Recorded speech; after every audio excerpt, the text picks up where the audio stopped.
today is the feast day of Christ the King. So on this feast day, and at this time of the year, the end of the year, it is a good idea to perhaps look at our priorities in life. Who and what comes first, and what is further down the line. This is Mission Alive. You're with Roger from the MSC Mission Office.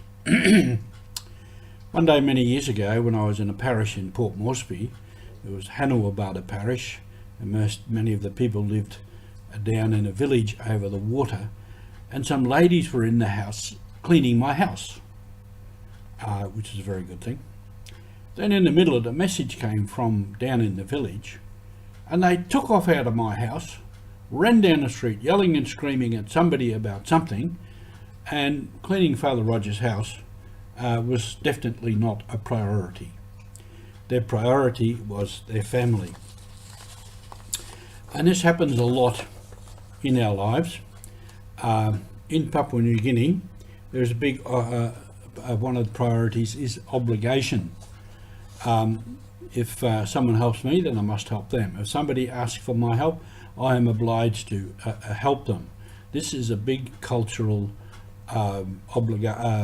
priority. So that in this case, the priority was family, and cleaning Father's house was not. So I had to go and attend to that. Another thing in Papua New Guinea, which might be in other cultures also, well, in all cultures, but particularly burying the dead, and particularly if they have to transport the body back to the village to be buried in their own land. This is important. This is a priority, and they'll go at great expense and great difficulty to transport the body. They would, in some places, they'd have to pay for transport either by road or boat or plane, and then they'd have to get to the village, and then often they would have to carry the coffin with the body over the hills and rivers to their own land to bury them. That's a priority. So there's many things like that. And often, even here in Australia, often after the floods and bushfires and disasters and that, often people are interviewed and say, everything's gone, but we're all safe. The family is all safe, we're all here. And that's the important thing. See, that's the priority. So when we come to Christ the King and our lives, we can ask ourselves, is Jesus Christ a priority in my life? And examine ourselves on that. Because to put Jesus as a priority is a commitment in faith, in hope.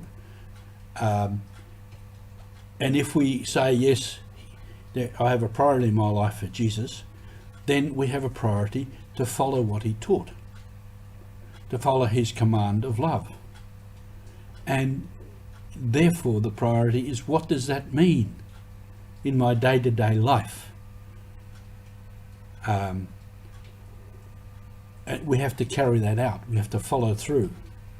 If I say I love Jesus and I don't help the guy next door or down the street, then there's something wrong. As Paul said, you know, if you say you have love and you don't show it by your actions, then sorry, but you're a liar.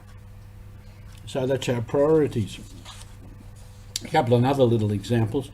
At times people would say to me, Father, I couldn't go to church because my mother was sick and I had to look after her.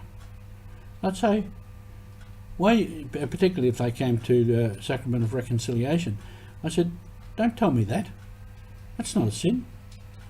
Your mother is more important than going to church. That's a priority.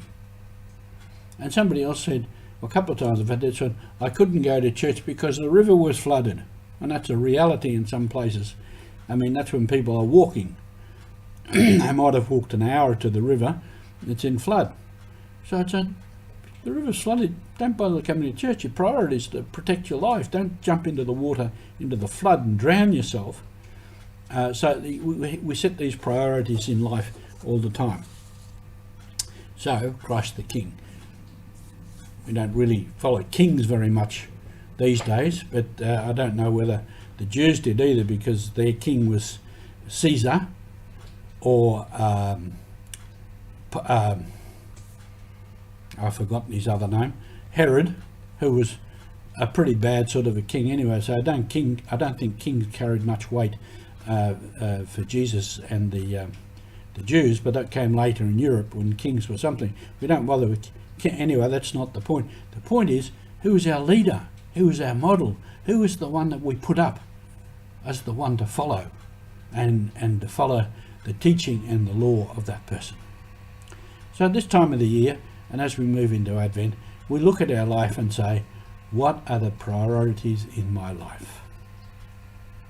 Thank you for being on mission with us.